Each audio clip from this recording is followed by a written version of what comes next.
Shalom, shalom, shalom. Selamat pagi Indonesia. Hari ini tanggal 14 September 2023 bersama kami Renungan Pagi Sema Adonai. Kita bersama-sama merenungkan kebenaran firman pada hari ini dan kami juga mengucapkan selamat sore menjelang malam bagi saudara-saudari kita yang terkasih yang berada di Amerika dan sekitarnya. Pada pagi ini kita akan mendengarkan kebenaran firman Tuhan yang luar biasa, yaitu calling bersama hambamu Pak Dedi Kurniawan. Mari kita bersatu di dalam doa sebelum kita melakukan renungan pada pagi ini.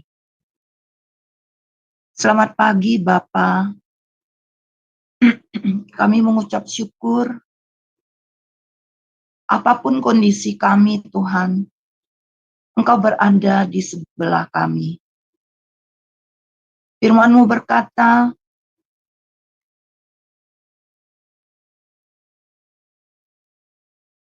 walaupun badai topan menerpa kami tidak akan takut bahaya. Karena Engkau berada di sebelah tangan kanan kami. Engkau menjaga kami dari segala kecelakaan. Engkau menjaga keluar masuk kami dari sekarang sampai selama-lamanya. Pada pagi ini Tuhan Yesus, hamba dibangunkan dan hamba mendapat sebuah mimpi daripada-Mu. Ada 2 buah telur, tapi dalam telur itu adalah kebenaran-kebenaran firman Tuhan. Di mana Engkau berkata, Engkau akan membuat kami tidak goyah. Ada seorang hamba Tuhan yang bertanya, apakah peristiwa itu akan terjadi? Terjadi, kata saya, karena Tuhan sudah berfirman. Tetapi Tuhan akan membuat kita mampu melewatinya. Tuhan, biarlah pesan yang luar biasa, apapun yang terjadi dalam kehidupan kami, Engkau akan memberikan kami kekuatan, karena firman-Mu adalah ya dan amin, dan tidak pernah kembali dengan sia-sia. Engkau melakukan apa yang Kau perintahkan, dan membuat berhasil apa yang Kau suruhkan. Kembalikan cinta mula-mula kami kepadamu Bapa. Biarlah panggilan surgawi itu boleh didengar dari utara, selatan, barat, timur, pusat.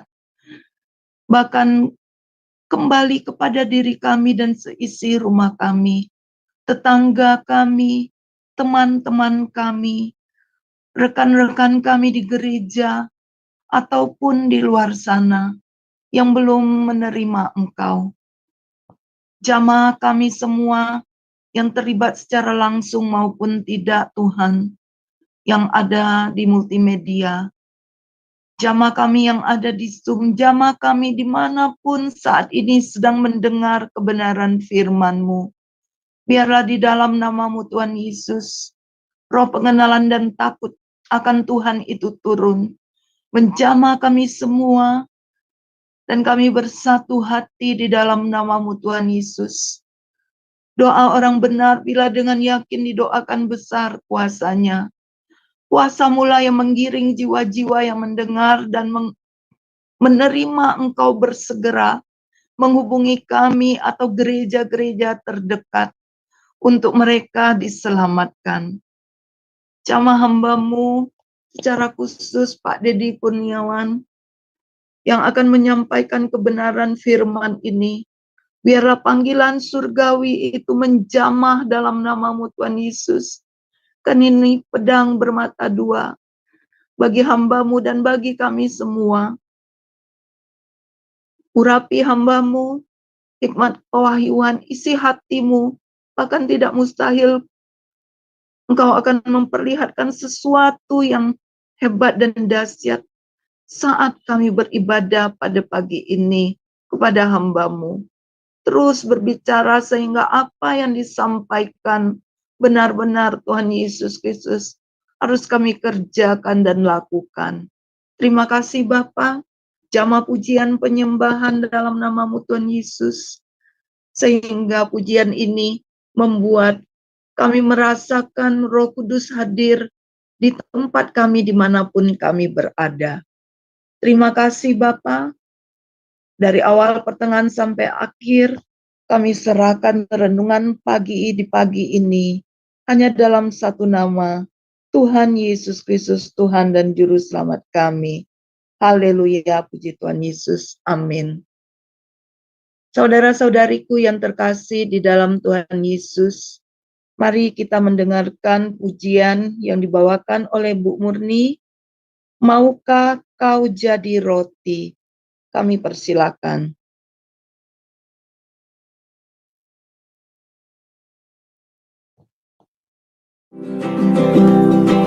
Tuhan lebih dulu melayani kepadaku, melayani lebih sungguh.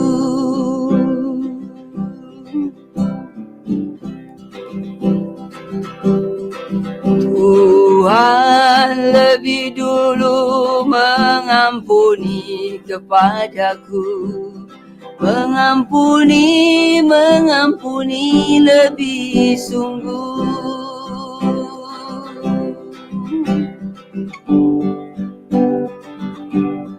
Maukah kau jadi roti yang terpecah bagiku? Maukah kau jadi anggur yang tercurah bagiku? Maukah kau jadi saksi memberitakan Injilku? Melayani lebih sungguh.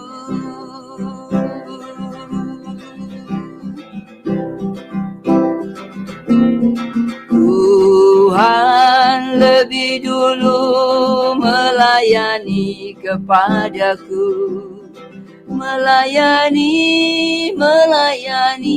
lebih sungguh.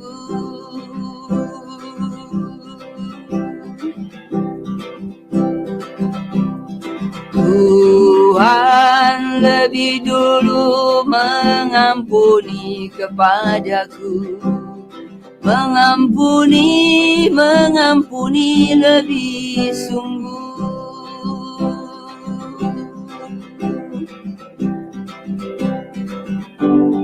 Aku mau jadi roti yang terpecah bagimu. Aku mau jadi anggur yang tercurah bagimu. Aku mau jadi saksi memberitakan Injilmu. Melayani lebih sungguh.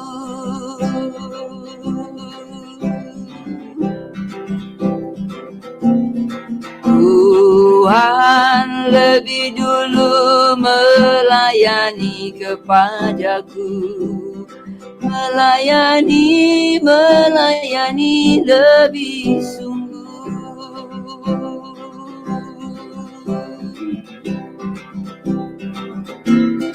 Tuhan lebih dulu mengampuni kepadaku, mengampuni lebih sungguh.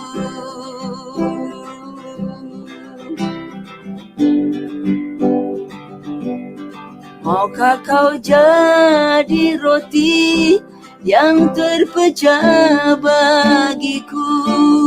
Maukah kau jadi anggur yang tercurah bagiku?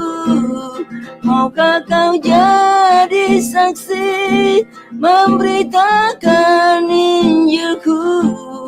melayani lebih sungguh.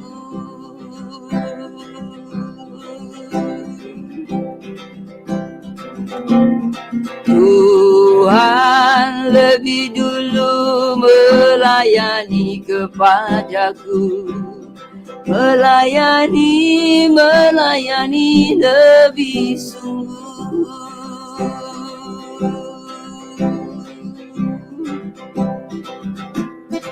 Tuhan lebih dulu mengampuni kepadaku, mengampuni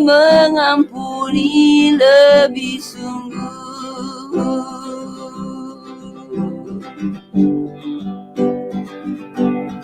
Aku mau jadi roti yang terpecah bagimu. Aku mau jadi anggur yang tercurah bagimu. Aku mau jadi saksi memberitakan Injilmu, melayani lebih sungguh.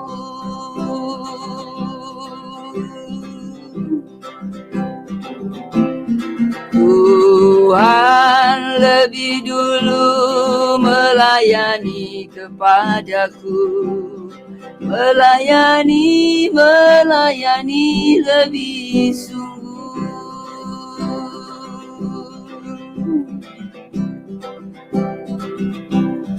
Tuhan lebih dulu mengampuni kepadaku, mengampuni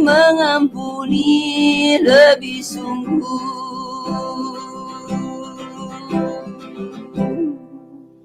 Amin. Ya, mari kita mengampuni lebih sungguh. Ujian ini mengingatkan kita bahwa Tuhan lebih dulu mengampuni. Siapa kita kalau kita tidak mau mengampuni? Biarlah walau hanya pujian, tapi yakinlah saudara-saudariku yang terkasih di dalam Tuhan Yesus, pujian yang ada pengurapannya itu hikmat Tuhan yang menjamah pencipta lagu itu, sehingga ada kuasa yang menyertai. Walaupun pujian itu sudah lama dikumandangkan, tapi ketika kita terus menyanyikan, kita akan merasakan hadirat Tuhan. Dan di dalam hadirat Tuhan, pasti ada sesuatu yang dahsyat yang akan Tuhan kerjakan bagi orang yang yakin dan percaya. Tiba saatnya, saudara-saudariku yang terkasih, kita akan mendengarkan renungan pada pagi ini yang dibawakan oleh Pak Dedi Kurniawan dengan firman yang bertemakan calling. Waktu dan tempat kami persilakan. Iya, terima kasih Ibu. Shalom Bapak Ibu semua dikasih Tuhan. Selamat pagi, salam sejahtera kita yang sudah hadir bersama-sama untuk kita ibadah pada pagi hari ini. Kita sudah berdoa sebelum kita memulai acara ini, dan saya percaya bahwa acara ini, acara yang kita persembahkan buat Tuhan, akan menjadi acara yang memberkati tidak hanya kita, tetapi bagi setiap Bapak Ibu semua yang ada di Zoom ini maupun Bapak Ibu yang menyaksikan memang siaran YouTube. Baik Bapak Ibu, pagi ini kita mau berbicara tentang satu pelajaran yang sangat penting sekali untuk memahami, yaitu tentang arti sebuah panggilan, ya, panggilan. Bagaimana Tuhan memilih dan memanggil kita. Sebab itu temanya adalah calling. Bapak Ibu saya kasih Tuhan, kalau kita berbicara tentang sebuah panggilan, kita berbicara tentang bagaimana Tuhan memilih kita. Nah, panggilan ini identik atau biasa, ya, dimaknai oleh beberapa orang itu adalah bagaimana Tuhan memilih seseorang itu menjadi pendeta, penginjil, hamba Tuhan, ya, seperti itu. Nah, hari ini kita akan belajar apakah benar demikian, ya, bahwa calling, ya, panggilan Tuhan itu artinya hanya ditujukan kepada orang tertentu untuk menjalankan status atau kepercayaan yang Tuhan berikan sebagai hamba-hamba Tuhan. Nah, sebelum kita akan bahas tentang hal itu, nah, kita menyadari bahwa saudara dan saya, kita semua ini adalah orang-orang pilihan Tuhan. Ya, orang yang dipanggil oleh Tuhan. Nah, oleh sebab itu, sebelum kita membahas lebih jauh, coba kita lihat dulu ayat pengantar pada pagi hari ini, ayat pembuka kita, yaitu di dalam Efesus pasal yang pertama, Efesus pasal yang pertama, ayat yang keempat. Efesus pasal 1, ayat yang keempat. Demikian firman Tuhan, sebab di dalam Dia Allah telah memilih kita sebelum dunia dijadikan, supaya kita kudus dan tak cacat di hadapannya. Nah, ayat firman Tuhan di dalam Efesus pasal 1 ayat 4 ini menjelaskan kepada kita bahwa Allah telah memilih kita sebelum dunia dijadikan. Maksudnya apa? Maksudnya ini adalah berbicara tentang konteks keselamatan yang Tuhan sudah rancang di awal dan bagaimana Tuhan memilih orang-orangnya ya untuk menjadi anak-anak Tuhan, memiliki status sebagai anak-anak Tuhan yang dipercayakan oleh Tuhan bukan hanya untuk melayani, tetapi juga untuk menerima janji apa itu sebagai ahli-ahli waris Tuhan, gitu. Nah, jadi rancangan keselamatan yang diberikan kepada kita itu sudah ditetapkan Tuhan dari sebelum dunia dijadikan. Ini luar biasa sekali ya. Ayat firman Tuhan menegaskan kepada kita, wow, ini sebuah penegasan daripada Tuhan yang membawa kita kepada satu status, di mana status ini bukan status yang biasa-biasa saja. Ya, status sebagai anak-anak Tuhan. Kita sudah belajar minggu lalu tentang iman yang memerdekakan. Nah, kita sudah menjadi orang-orang yang dimerdekakan. Dengan cara apa? Dengan cara Tuhan memilih dan menetapkan kita untuk kita menjadi anak-anaknya.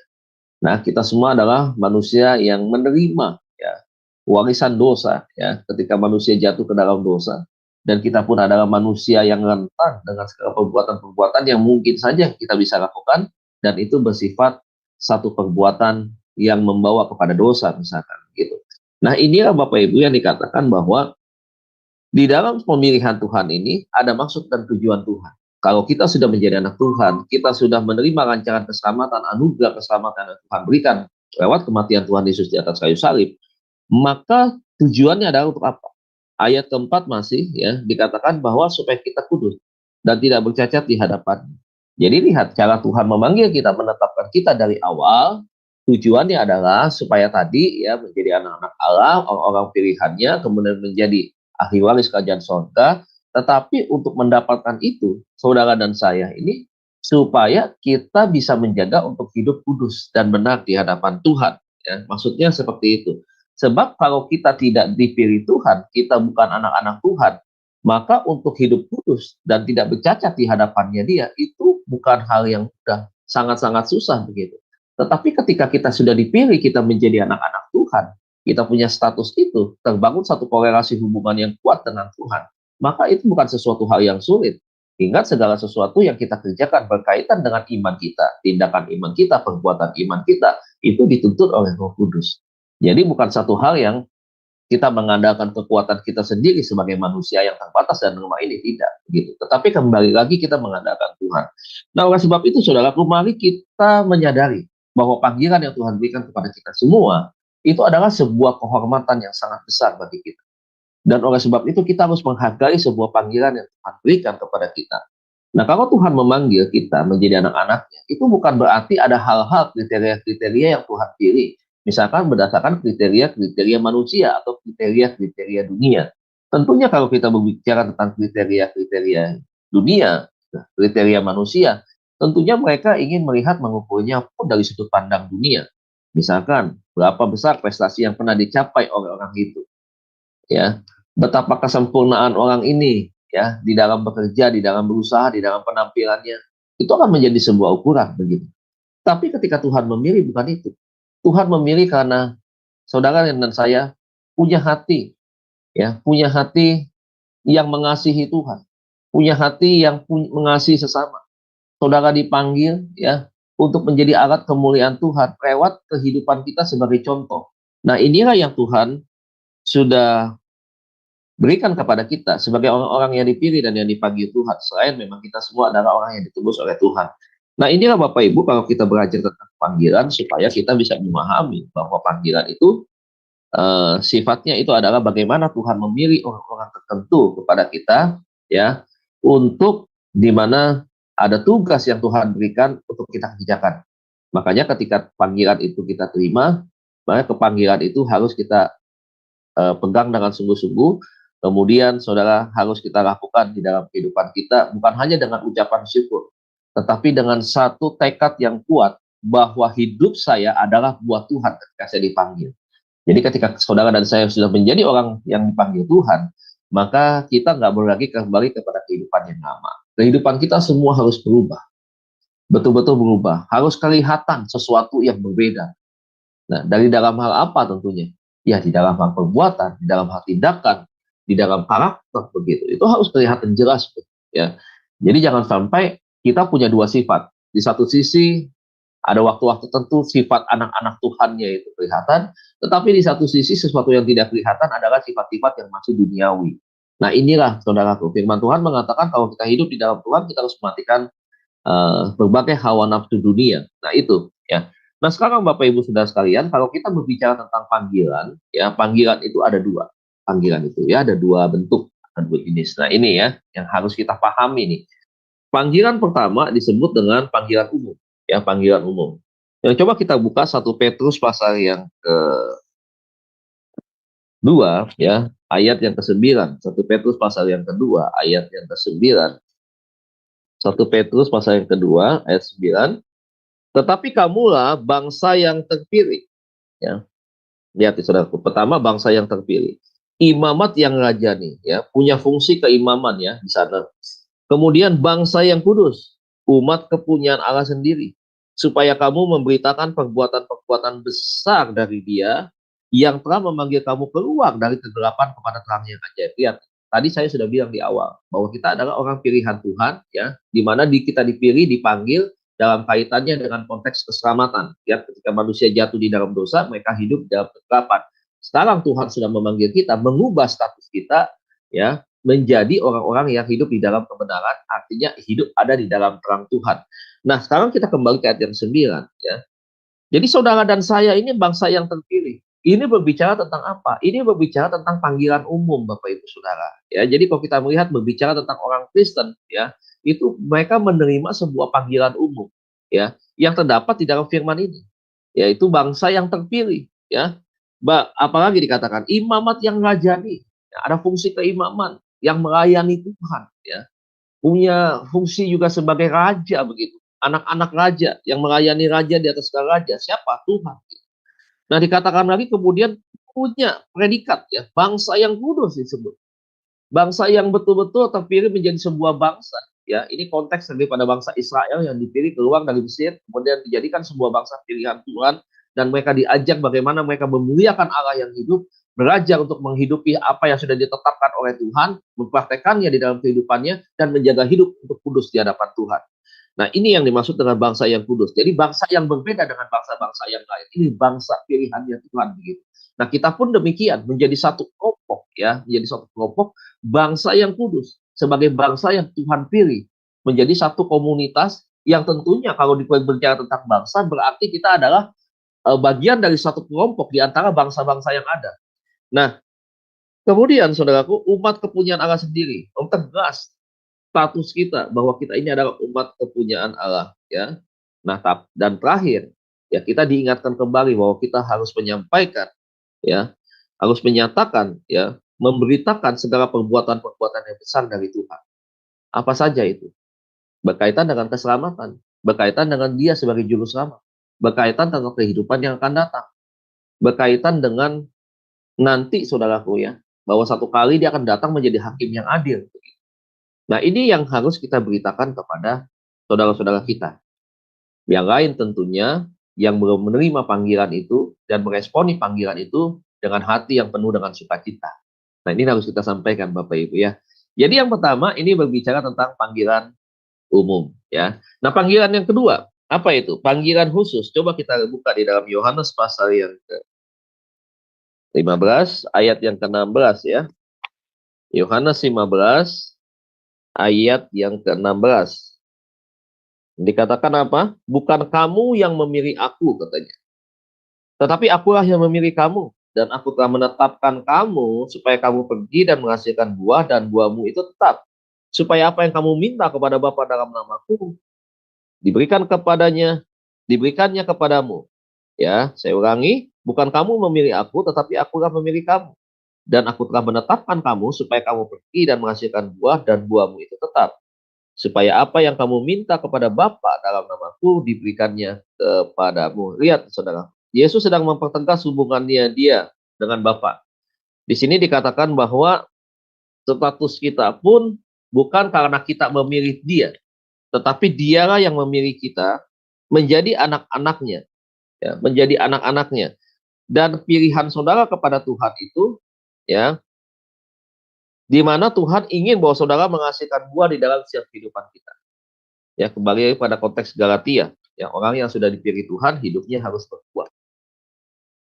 Dan kalau kita sudah berbuah kepada Tuhan, maka Tuhan sedang bilang bahwa apa yang kau minta kepada Tuhan, ya, permohonan doa saudara tentunya. Apa yang menjadi kebutuhan saudara di dalam melayani Tuhan, ya, saudara bisa minta melalui nama Tuhan Yesus. Nah, ini luar biasa saudaraku, ya. Tuhan sudah kasih tahu itu. Nah, inilah yang disebut dengan panggilan apa? Panggilan khusus, ya. Nah, panggilan khusus inilah yang diberikan kepada orang-orang tertentu, saudara. Jadi sekian dari sekian banyak kelompok orang, sekian banyak, Tuhan ada panggilan khususnya. Dipanggillah beberapa orang ini untuk masuk dan rencana Tuhan. Siapa yang kita bisa lihat? Contoh Abraham, contoh Musa, ya saudaraku. Ada beberapa lagi yang ditulis di Alkitab, ya, misalkan Paulus, Petrus, ya. Petrus dipilih, ya, menjadi murid-muridnya ketika sedang menangkap ikan. Paulus dipilih, ya, untuk menjadi seorang rasul yang menyampaikan berita kabar baik ini, ya, secara luas tentunya. Nah, ini adalah mereka yang dipilih, yang dipanggil secara khusus, saudaraku, ya. Nah, kita tahu waktu kita belajar kemarin di etika Kristen bahwa panggilan itu ada dua. Satu, panggilan hamba Tuhan yang full timer, yaitu digambarkan seperti Petrus, yang kemudian panggilan yang part time seperti Paulus, ya, seperti itu, bivokasional dan part time begitu. Bivokasional itu hamba Tuhan yang punya dua profesi begitu. Nah, itu Paulus, saudaraku.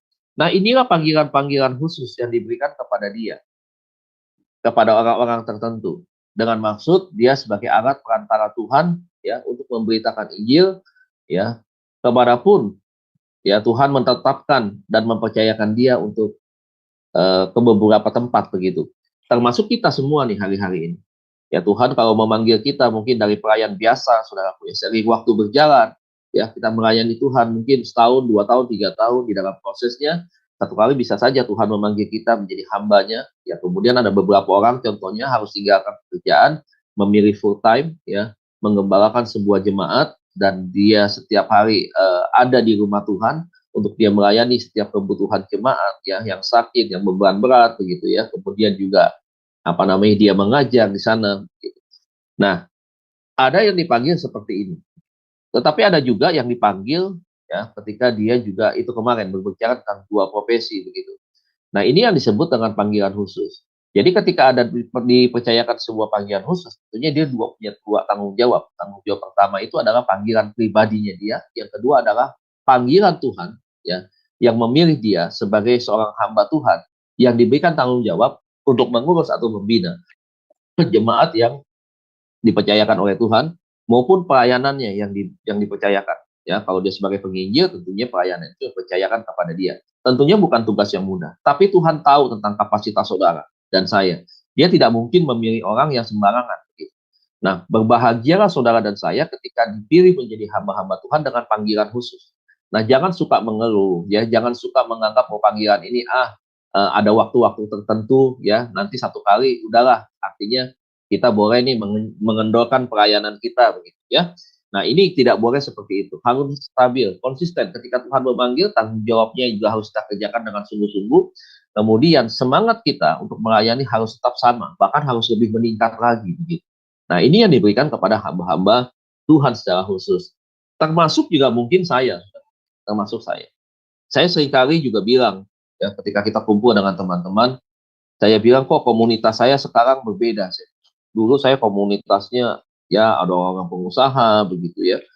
Ada orang-orang tertentu yang lain dengan komunitas-komunitas yang hobi yang sama, ya komunitas badminton dan seterusnya lah dengan komunitas-komunitas yang pernah saya ikuti sebelumnya karena memang saya terlibat di bagian-bagian itu begitu. Nah, satu kali Bapak Ibu saya nggak pernah tahu ya panggilan Tuhan dalam kehidupan saya.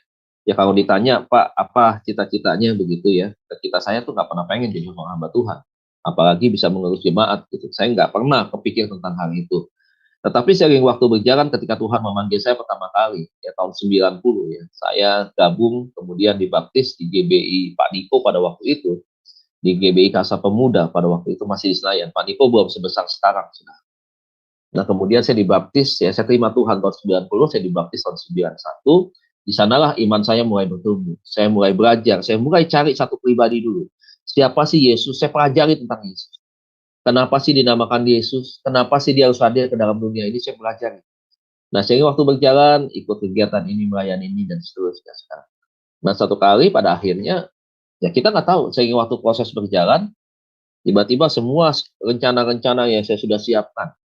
Saya harus ambil kuliah ini, selesai dari kuliah ini, saya mau mengambil ini, saya mau bekerja di bagian ini. Itu semua saya mulai itu. Seperti bikin sebuah catatan, ya. Saya harus lakukan ini yang pertama, kedua ini, ketiga ini, dan seterusnya itu. Tetapi di waktu perjalanan, saudara, satu kali akhirnya semua kelihatan kok ada sesuatu yang menurut saya ya tidak seperti apa yang saya inginkan, saya harapkan. Ya, saya awalnya pengen menjadi seorang pemimpin di sebuah perusahaan tentunya. Saya ingin menjadi seorang profesional yang punya posisi jabatan satu kali bisa punya jabatan yang tinggi begitu. Saya ingin menunjukkan bahwa ilmu yang saya pelajari di bangku kuliah ekonomi saya dulu, ya saya harus punya prestasi yang betul-betul maksimal. Nah, saya lihat tanda-tanda itu mulai ada. Tetapi apa yang terjadi, saudaraku ya? Ternyata diiring waktu perjalanan, Rismond membuat saya keluar dari pekerjaan, beralih profesi. Saya harus merantau pergi ke Jepang 5 tahun, saya berjuang di sana. Kemudian saya pulang ke Indonesia, saya punya modal, saya usaha ya. Ya di dalam usaha itu nggak menang, ya jual beli mobil, tipu menipu, kilometer diputar dan seterusnya tuh, ya.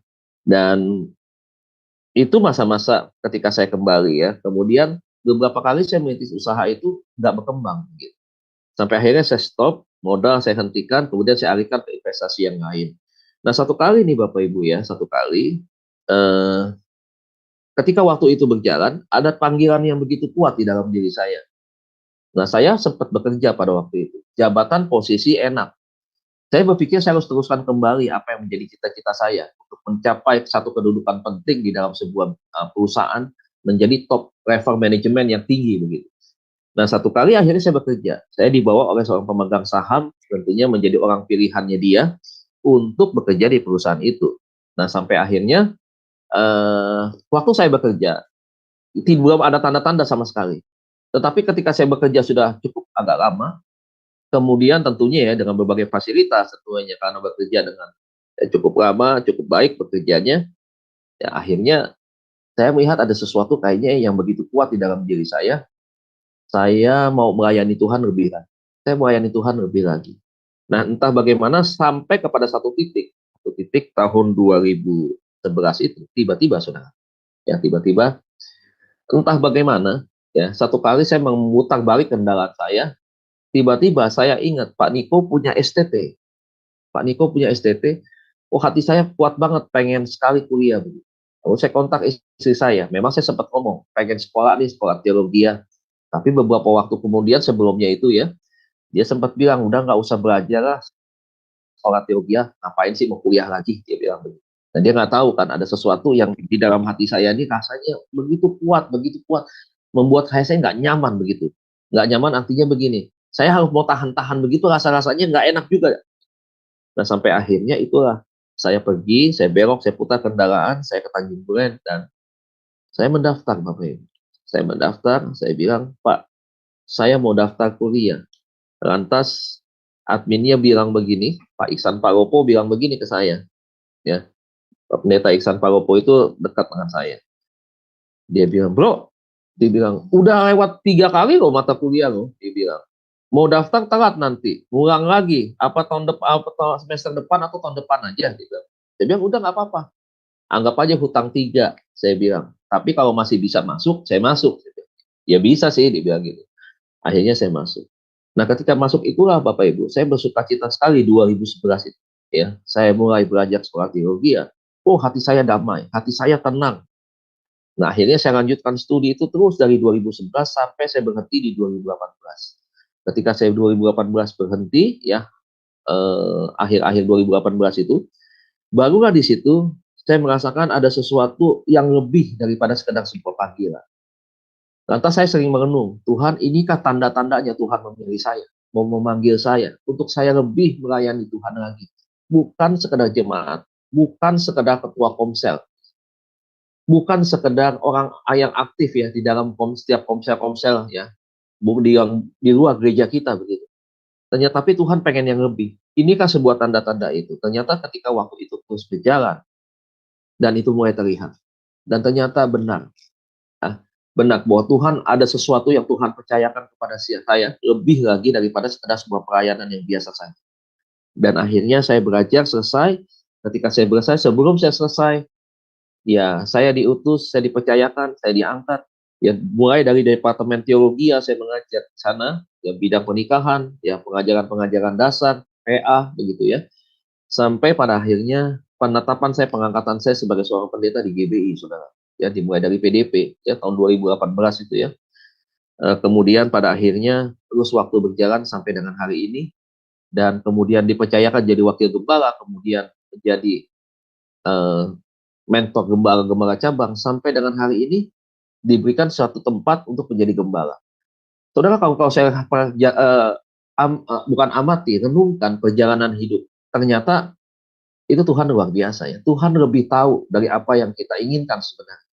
Dan saya tidak merasa menyesal ya dengan apa yang saya sudah tetapkan, saya pilih.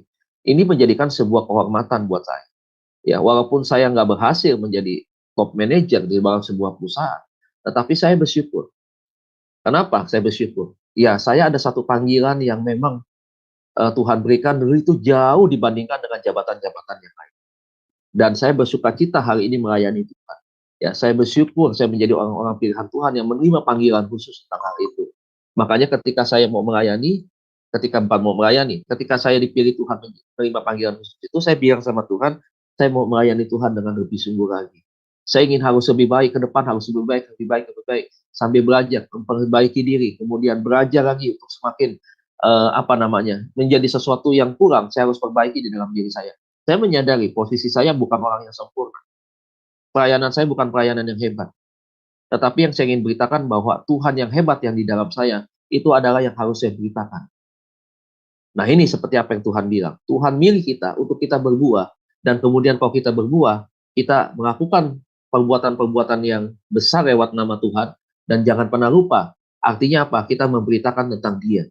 Nah itu yang saya kerjakan hari ini, Bapak Ibu. Ya ternyata cara Tuhan untuk memanggil seseorang, ya itu begitu luar biasa. Nah, bagaimana ketika orang hanya menerima panggilan umum saja? Sama Bapak Ibu, kita pun harus mengerjakan segala sesuatu yang berkaitan dengan apa yang Tuhan percayakan di dalam iman kita itu dengan maksimal, itu dengan baik. Ya, jadi respon nih panggilan itu dengan sukacita di hadapan Tuhan. Ya, jangan pernah bersungut-sungut. Tuhan, saya nggak mau jadi ini. Kenapa Tuhan pilih gini? Ya, mengajukan pertanyaan-pertanyaan keberatan. Ya, sama kan seperti hamba-hamba Tuhan beberapa di Alkitab. Wah, saya nggak pasti untuk berbicara. Saya, aduh, nggak bisa apa-apa. Seringkali ada banyak tuh saya nggak dengar begitu ya. Nah, ini ya Bapak Ibu ya, kalau kita mau mesti melakukan apa yang Tuhan beritakan kepada kita, jangan pernah kita mengukur dengan kemampuan kita. Jangan pernah takut. Jangan saja. Pasti Tuhan akan mampukan kita. Nah, saya masuk di dalam pesan renungan Tuhan inti pada pagi hari ini, yaitu bagaimana respon kita menggenapi panggilan Tuhan di dalam kehidupan kita. Yang pertama, saudaraku, kita harus menerima undangannya dengan sukacita. Ya, dengan sukacita itu berbicara tentang hati yang penuh lebih daripada sekedar kesenangan begitu ya. Sekedar hati yang gembira sesaat, tidak. Tetapi sukacita itu melebihi segala sesuatu yang kita terima dengan ukuran-ukuran ya di atas segala ukuran-ukuran yang ada, misalkan dengan uang gitu. Dengan apa? Dengan prestasi misalkan itu. Lebih daripada itu. Ya, seorang juara menerima mahkota juaranya itu. Dia bersuka cita dengan mahkotanya itu. Dan kita harus bersuka cita dengan Kristus yang kita miliki di dalam kehidupan kita. Begitu. Kita harus bangga kita punya Tuhan. Dan kita orang yang panggilan, kita adalah orang-orang yang dipanggil oleh Tuhan sendiri. Nah, mari kita lakukan apapun yang kita sudah terima hari ini, ya, dengan betul-betul, saudaraku, kita melakukan apa yang sudah kita dengar tadi, ya. Nah, untuk kita melihat, ya, firman Tuhan, ketika kita menerima undangan dengan sukacita, mari kita buka Lukas pasal yang ke-14. Lukas pasal yang ke-14. Ya, saudara bisa buka di dalam Lukas pasal yang ke-14.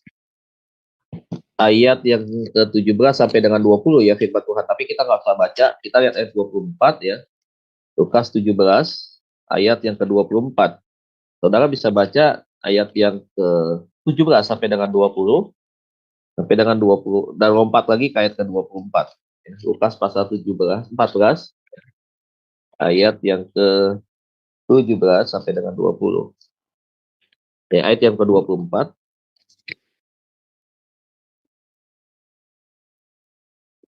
Sebab aku berkata kepadamu, tidak ada yang telah diundang itu akan menikmati jamuanku. Ya, jadi saudara kita lihat ayat 24, firman Tuhan ini ya memberitahukan kepada kita, dikatakan sebab aku berkata kepadamu, tidak ada seorang pun dari orang-orang yang telah diundang itu akan menikmati jamuanku. Ya, ingat saudara dipilih dan saya ini adalah orang-orang pilihan Tuhan kita semua, dan satu kali kita akan diundang oleh Tuhan untuk menikmati jamuannya. Nah, bagaimana ketika kita diundang oleh Tuhan? Kita harus merespon ini dengan sukacita. Berbahagialah saudara dan saya ketika kita bisa hadir bersama dengan Tuhan. Kita berkata bahwa kita bisa makan duduk semeja dengan Tuhan. Kita bisa ada di dalam jamuan pesta ya bersama dengan Tuhan. Ya, orang-orang yang diberikan sebuah undangan kepada kita dan kita menerima undangan itu dengan baik.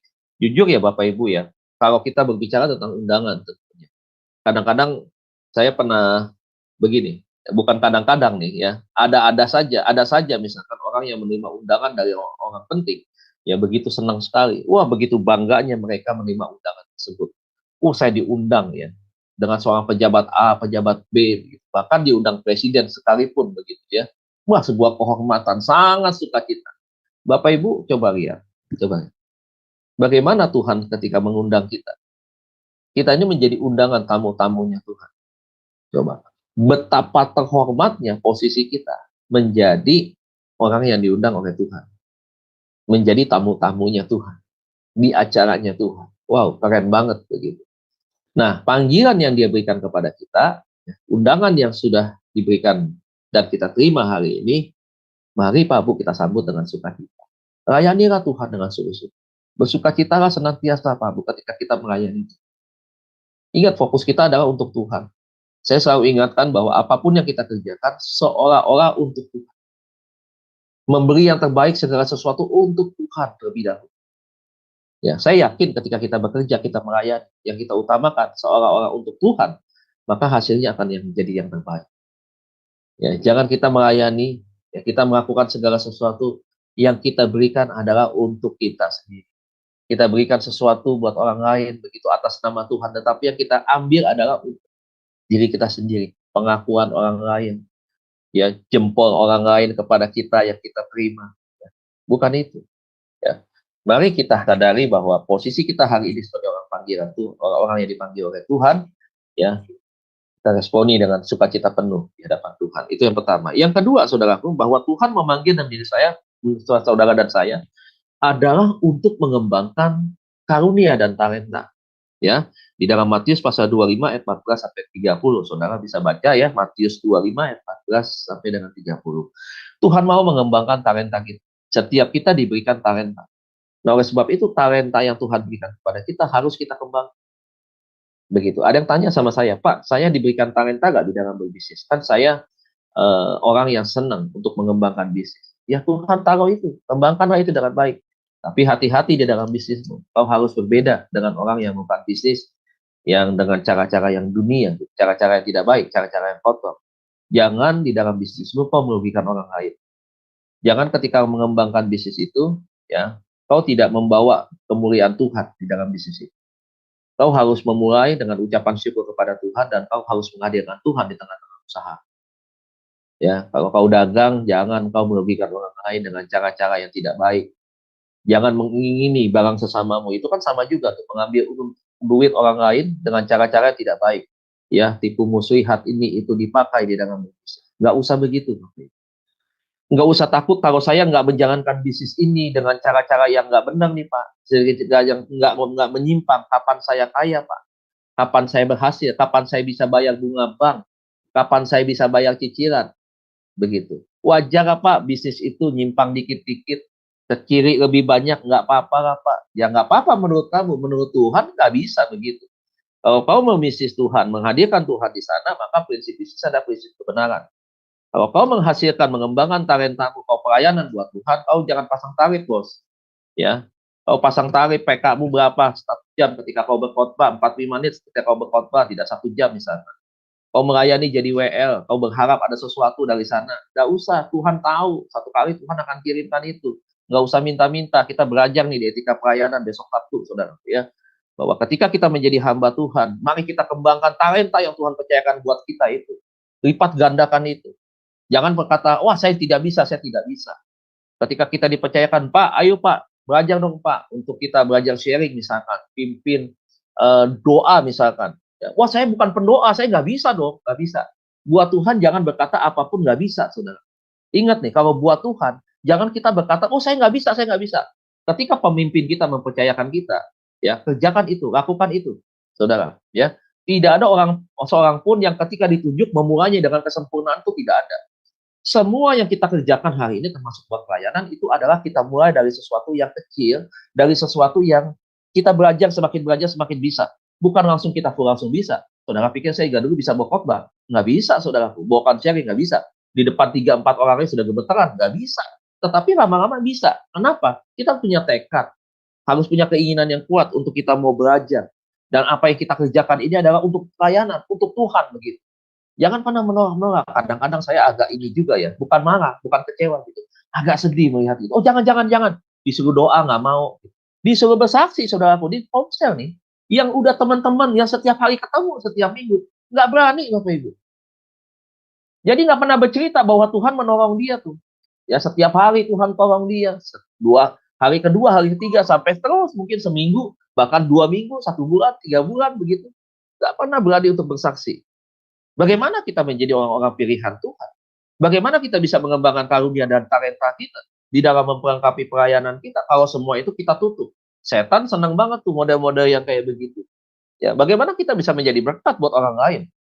Kalau kita punya sikap yang menutup diri, kemudian kita mematikan segala talenta yang Tuhan berikan buat kita. Kita tidak bertanggungjawabkan itu. Padahal satu kali kelak kalau kita berbicara tentang apa yang Tuhan sampaikan dengan perumpamaan talenta, satu kali kita harus diminta pertanggungjawaban itu. Karena talenta itu berbicara tentang kepercayaan yang Tuhan berikan buat kita untuk kita kelola dengan baik. Ya, ayo belajar kita apa yang kita pelajari hari ini kita kembangkan. Ya, ada keinginan yang kuat, ada usaha yang kita lakukan untuk kita mau melakukan itu. Ya, di dalam karunia juga begitu. Ya, ada 9 karunia ya yang harus kita pakai di dalam pelayanan, ya berkata-kata dengan hikmat, berbahasa roh dan sebagainya. Ya kita pakai itu karunia itu. Itu yang diberikan Tuhan buat kita. Ya, karunia berbicara tentang karisma. Talenta berbicara tentang kemampuan seseorang yang secara spesial Tuhan berikan. Makanya ada orang yang nggak pernah menemukan talentanya sampai dia tua, sampai dia meninggal. Sayang sekali sudah. Saya jumpa beberapa orang waktu itu ya, saudara. Dia punya talenta bagus. Dia bisa main musiknya enak, saudara. Cuma dengan gitar dia main tuh enak banget begitu. Coba lihat, dia nggak mau melayani di gereja. Dia nggak menciptakan lagu-lagu gitu yang dia bisa pakai untuk Tuhan. Ya bukan untuk komersil, tetapi dia ciptakan lagu itu untuk dia pakai untuk memuliakan Tuhan, misalkan begitu. Dia punya talenta itu, tapi dia tidak pernah pakai, saudara. Coba bisa dibayangkan ya, saudara, betapa ruginya orang ini. Ya, betapa sia-sianya waktu kehidupan yang berjalan di dalam dirinya dia. Dia tidak pakai hidupnya untuk Tuhan. Dia tidak pakai hidupnya untuk orang lain yang diberkati. Ya, jadi itu yang kedua, saudara. Mari Bapak Ibu kita responi panggilan kita dengan baik. Yang pertama menerima undangannya dengan sukacita. Yang kedua mengembangkan talenta dan karunia kita. Yang ketiga, saudaraku, ya, karena waktu. Yang ketiga Mari kita berkomitmen untuk menjadi garam dan terang. Ya, mari kita yang ketiga berkomitmen untuk menjadi garam dan terang. Di dalam Matius pasal 5 ayat 13 dan 6, sampai dengan 16, ya, saudara bisa baca tentang itu nanti di rumah. Berkomitmen untuk menjadi garam dan terang. Maksudnya apa? Saudara menjadi komitmen untuk menjadi garam dan terang itu berbicara tentang dampak dalam kehidupan kita. Sejauh mana dampak kekristenan kita hari ini? Ingat, dampak ini juga berkaitan dengan buah yang ada di dalam diri kita, di dalam pertumbuhan iman kita. Apa yang sudah kita hasilkan? Satu, buat keluarga kita. Nggak usah jauh-jauh kita berbicara tentang tetangga. Nggak usah. Kita buat keluarga kita dulu. Apa yang sudah kita bisa berikan? Sebagai suami, apa yang bisa saya berikan? Buah apa yang kelihatan, yang berdampak? Menjadi garam dan terang ini bagi istri, seperti apa? Buat anak seperti apa? Ya jangan sampai kita melayani, maaf, sudah ada satu case, melayaninya hebat, bagus ya, tetapi nggak berdampak buat istrinya. Nggak menjadi dampak buat anaknya. Kalau ada itu bapak, anak kabur semua. Nggak bisa dekat. Kenapa? Ada sesuatu yang nggak beres. Ada sesuatu yang nggak salah, yang salah. Kita merenungkan kembali. Kalau di dalam saja dia sudah tidak bisa berdampak, bagaimana ketika dia ada di luar? Atau di luar mungkin saja dia bisa berdampak, tetapi agak menyedihkan ketika di dalam dia tidak berdampak. Berdampak di dalam hal ini bukan berdampaknya di luar, saudara. Bukan berdampak berarti kita di masyarakat, begitu. Kita dikenal orang yang baik, kita dikenal rajin beribadah, kita dikenal sebagai hamba Tuhan. Tetapi di dalam juga kita harus menjadi orang yang berdampak. Berdampaknya besar begitu. Nah, inilah yang harus kita betul-betul lakukan, ya, betul-betul yang harus kita komitmen bahwa saya harus menjadi garam buat orang tua saya, buat menantu misalkan, atau buat ipar misalkan, atau buat semua keluarga besar saya harus berdampak lebih dahulu. Ingat, fungsi garam itu adalah dia mengawetkan, ya, makanan itu kalau mau awet harus diberikan garam begitu. Supaya apa? Supaya dia dampaknya ke depan itu bisa lama, bisa awet. Ingat, garam itu juga adalah penyedap masakan. Tanpa garam, saudaraku, ya, masakan tidak akan terasa enak gitu. Nah, makanan apapun membutuhkan garam. Ini berbicara tentang dampak dan pengaruh. Hidup saudara dan saya hari ini dituntut untuk menjadi orang yang berdampak terhadap lingkungan, kehidupan dunia kita yang hari ini semakin gelap. Oleh sebab itu, mari Bapak Ibu, ya, menjadi garam dan terang hari ini. Bagaimana kita di dalam iman Kristen kita berguna buat orang lain. Jangan sampai kebalikannya. Saya berharap, ya, ini menjadi sebuah refleksi atau perenungan buat kita bahwa sejauh mana hari ini kita sudah melangkah di dalam iman kita berdasarkan panggilan yang kita terima. Kita dipilih menjadi anak-anak Tuhan. Kita dirancang dari awal, dari semula untuk menerima keselamatan yang Tuhan sudah berikan buat kita. Dan kita adalah orang-orang yang terpilih, dan sebagai orang yang terpilih, maka kita harus menerima konsekuensi daripada kepercayaan yang Tuhan berikan. Tanggung jawab yang besar itu dengan ucapan syukur, dengan sukacita, dan hidup kita menjadi berkat bagi orang lain. Mari maksimalkan panggilan saudara, jangan sepelekan panggilan itu, dan terima panggilan itu mulai saat sekarang. Pertahankan sampai satu kali kita menyelesaikan tugas kita di atas muka bumi ini, kehidupan kita sudah berbuah, ya, kita sudah berdampak kehidupan kita bagi banyak orang lewat panggilan yang Tuhan sudah berikan. Amin untuk firman Tuhan, kiranya menjadi berkat bagi kita semua. Tuhan Yesus memberkati. Saya kembalikan kepada moderator. Terima kasih, Pak Dedi. Sorry. Terima kasih atas kebenaran firman Tuhan yang luar biasa pada pagi ini, mengingatkan kita agar kita menerima panggilan kita dengan sukacita, kita mengembangkan panggilan kita, dan kita harus komitmen menjadi terang dan garam, baik di keluarga kita pribadi, terlebih lagi lingkungan. Terima kasih. Mari untuk merespon setiap kebenaran firman pada pagi ini, kita akan berdoa, doa satu-satunya yang diajarkan oleh Tuhan Yesus. Bapa kami yang di surga, dikuduskanlah namamu. Datanglah kerajaan-Mu, jadilah kehendak-Mu di bumi seperti di surga. Berilah kami pada hari ini makanan kami yang secukupnya, dan ampunilah kami akan kesalahan kami, seperti kami juga mengampuni orang yang bersalah kepada kami. Dan janganlah membawa kami ke dalam pencobaan, tetapi lepaskanlah kami dari yang jahat. Karena Engkaulah yang mempunyai kerajaan dan kuasa dan kemuliaan, sampai selama-lamanya. Amin. Bapa, pada pagi ini kami yakin dan percaya apa yang Engkau sampaikan melalui hamba-Mu, Pak Deddy Kurniawan. Ini sungguh-sungguh adalah isi hati-Mu bagi kami yang ada saat ini di Zoom, ataupun siapapun saudara-saudari kami yang sedang mendengar siaran ini, yang sedang Tuhan Yesus Kristus di persimpangan jalan, apakah melepaskan bisnis untuk full time melayani-Mu Tuhan, atau talenta-talenta yang lain, kemampuan-kemampuan yang karunia-karunia yang Kau percayakan. Tuhan, biarlah dalam nama-Mu Tuhan Yesus Kristus, kami boleh merespon, kami tidak boleh tertinggal dalam nama-Mu Tuhan Yesus, dalam melakukan apa yang Kau kehendaki. Karena rancangan-Mu bukanlah rancangan kecelakaan, tetapi rancangan damai sejahtera penuh sukacita yang berkemenangan. Pulihkan hati kami lebih dulu dalam nama-Mu Tuhan Yesus Kristus, sehingga kami boleh Tuhan Yesus Kristus masuk dalam panggilan-Mu lebih lagi. Kami tidak boleh dalam nama-Mu Tuhan Yesus egois. Kami berhasil di luar, tapi apakah yang gerangan yang terjadi di dalam kami? Anak-anak kami, keluarga kami juga harus Tuhan Yesus Kristus memikirkan.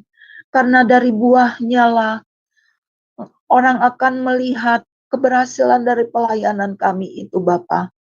Bapa, biarlah apa yang disampaikan oleh hamba-Mu ini, kesaksian hidup yang luar biasa. Tidak mudah mengambil keputusan yang besar untuk meninggalkan apa yang sudah diperoleh dalam marketplace. Tuhan, hamba yakin dan percaya apa yang disaksikan ini pasti sedang Tuhan Yesus dipergumulkan oleh siapapun dan dimanapun dia berada. Biarlah Tuhan, apa yang menjadi berkat yang sudah diperoleh oleh Pak Deddy Kurniawan dengan keluarganya dalam nama-Mu Tuhan Yesus, boleh menjadi berkat juga bagi orang-orang dan bagi kami yang mendengarkan. Terima kasih Bapa. Tambah-tambahkan Tuhan Yesus Kristus hikmat, pewahyuan lebih lagi kepada hamba-Mu ini. Dari utara, selatan, barat, timur, pusat. Apa yang diperoleh dalam marketplace, kami yakin dan percaya. Dalam pelayanan beliau pun Tuhan. Apa yang tidak pernah dipikirkan, yang tidak pernah timbul dalam hati, Engkau sediakan dalam nama-Mu Tuhan Yesus. Bahkan lebih lagi, biarlah berkat dari seberang lautan, berkat bangsa-bangsa, boleh menjamah hamba-Mu ini, memberkati hamba-Mu ini, serta memberkati dengan Tuhan Yesus Kristus seisi rumahnya, serta jemaat-jemaat yang Kau percayakan kepada hamba-Mu ini. Terima kasih Tuhan Yesus Kristus. Karunia keamanan, karunia menikmati, menyertai pelayanan beliau. Cinta mula-mula kembali kepada beliau dan seisi rumahnya serta jemaatnya. Biarlah Engkau memperlebar, memperluas lebih lagi dalam nama-Mu Tuhan Yesus. Terima kasih Bapa, terima kasih Tuhan Yesus. Biarlah pada pagi ini kami juga Tuhan Yesus Kristus memohon belas kasihan-Mu atas jiwa-jiwa, dimanapun jiwa-jiwa ini berada, yang ragu dalam nama-Mu Tuhan Yesus, supaya mereka dikuatkan untuk berani menerima Engkau. Dan bagi hamba-hamba-Mu Tuhan Yesus Kristus yang mendengar tapi tidak mau mengerjakan dan melakukan, Tuhan tolong dalam nama-Mu Tuhan Yesus Kristus, supaya kami satu dengan yang lain saling melengkapi, agar pelayanan yang dipercayakan kepada kami boleh berbuah jiwa-jiwa, karena waktunya sudah sangat singkat. Biarlah bangsa Indonesia, bangsa yang selama ini dalam nama-Mu Tuhan Yesus, mayoritas belum percaya kepadamu, sesuai Yesaya 60, ini waktunya Tuhan.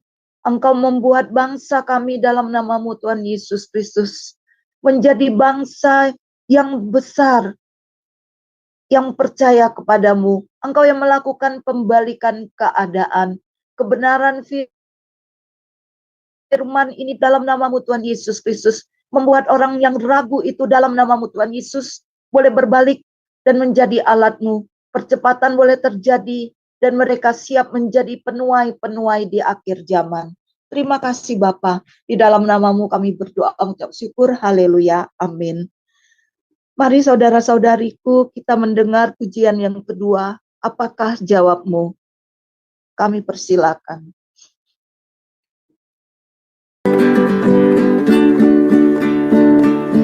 Apakah jawabmu? Hai, apakah jawabmu? Kau mau apa dengan Yesus? Hai, apakah jawabmu? Dan seseorang juga yang nantikan jawabmu. Kau mau apa dengan Yesus? Hai, apakah jawabmu? Selamat atau hukum, yang mana rindumu?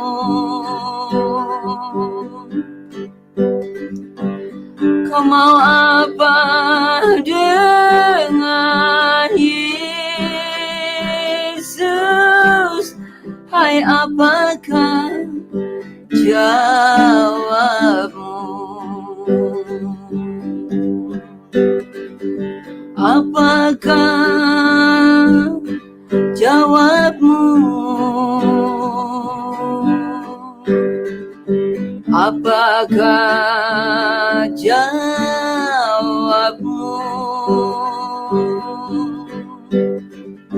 Kau mau apa dengan Yesus?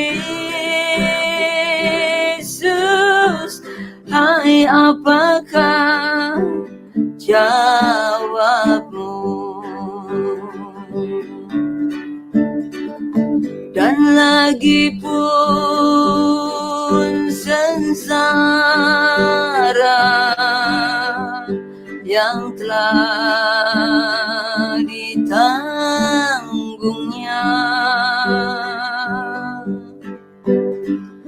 kau mau apa dengan Yesus?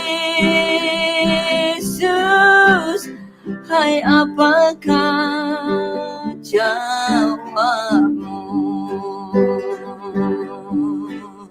Hai, apakah jawabmu?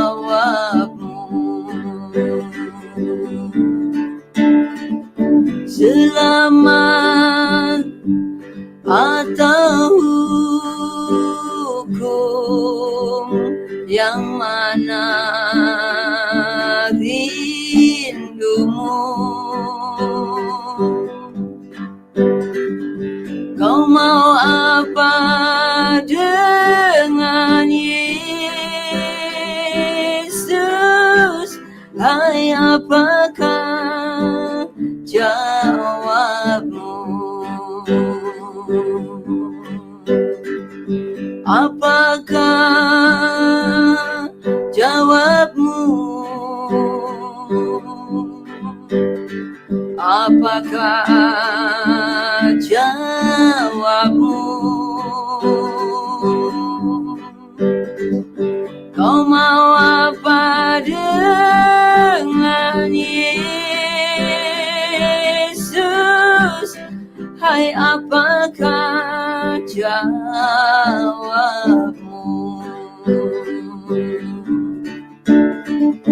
Dan lagi pun sengsara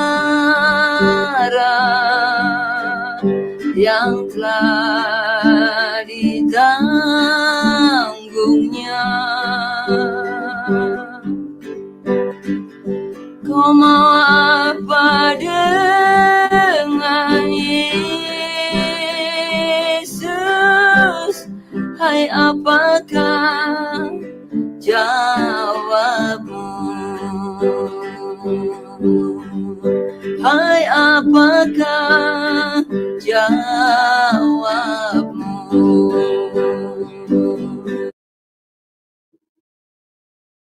Iya, mari kita menanggapi setiap panggilan Tuhan dengan berkata, ini aku seperti yang dilakukan Yesaya. Saudara-saudariku yang terkasih, dengan berakhirnya pujian tadi, kita sudah di penghujung renungan pagi Sema Adonai pada pagi ini. Mari kita menerima urapan blessing dari Pak Pendeta Dedi Kurniawan MTH, kami persilakan. Ya, bagi Bapak Ibu, angkat kedua tangan kita, terima berkat daripada Tuhan. Kekasih-kekasih Tuhan, terimalah berkat Allah Bapa kita di surga, cinta kasih daripada Tuhan kita Yesus Kristus, pertolongan penyertaan Allah Roh Kudus akan terus menyertai kita sepanjang hari ini ketika kau melaksanakan semua aktivitasmu, dan satu kali Tuhan akan datang kembali ke dalam dunia ini, menjemput kita semua, menjadikan kita pemenang bahkan lebih daripada pemenang. Yang percaya dan diberkati bersama-sama, mari kita katakan amin. Amin. Tuhan Yesus berkati, Bapak Ibu, selamat pagi semuanya, selamat beraktivitas. Selamat pagi, terima kasih Pak. Saudara-saudariku yang terkasih di dalam Tuhan Yesus, dengan berakhirnya doa blessing ini, berakhir renungan pagi pada pagi ini, doa syafaat, bila saudara-saudariku mau didoakan, bisa menghubungi kami, dan kami siap mendoakan di hari Senin dan hari Sabtu. Tapi bila urgent, hubungi segera channel kami siap membantu. Terima kasih. Mari besok kita dengan setia terus berada di channel ini, Renungan Pagi, jam 5.30 waktu Indonesia bagian Barat. Terima kasih, Tuhan Yesus memberkati. Shalom, shalom, shalom.